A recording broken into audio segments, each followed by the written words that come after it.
সাংসদ গৌৰৱ গগৈৰ পত্নীৰ শিক্ষাগত অৰ্হতাৰ বিষয়ে আপুনি জানেনে? আপুনি জানেনে গৌৰৱ গগৈৰ শিক্ষাগত অৰ্হতা কিমান? 2014 চনৰ পৰা ৰাজনীতিত কিমান ভূমিকা গৌৰৱ গগৈৰ? কোন চনত বিবাহপাশত আবদ্ধ হৈছিল গৌৰৱ গগৈ আৰু পত্নী এলিজাবেথ গগৈ? জানেনে গৌৰৱ গগৈৰ পৰিয়ালৰ বিষয়ে?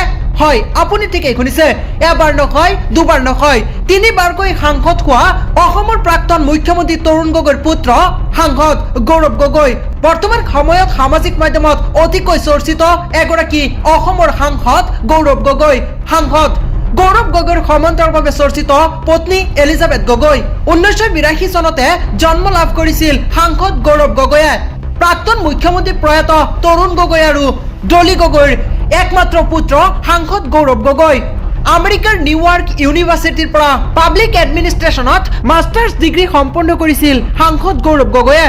সমান্তৰালভাৱে গুৰু গোবিন্দ সিং ইন্দ্ৰপতি ইউনিভাৰ্চিটিৰ পৰা কৰিছে বেচেলৰ অফ টেকনলজি।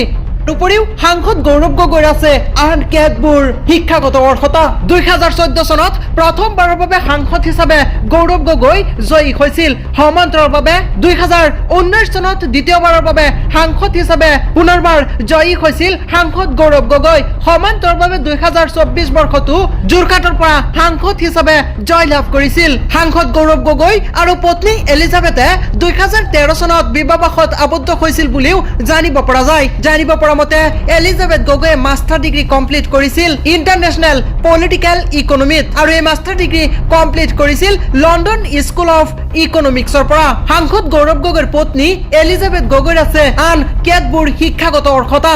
সাংসদ গৌৰৱ গগৈ আৰু পত্নী এলিজাবেথ গগৈৰ এটি পুত্ৰ সন্তান আৰু এটি কন্যা সন্তান আছে বুলিও জানিব পৰা গৈছে। এগৰাকী দক্ষ সাংসদ তথা এগৰাকী সাহসী আৰু স্পষ্টবাদী সাংসদ বুলিও জানিব পৰা যায় সাংসদ গৌৰৱ গগৈক।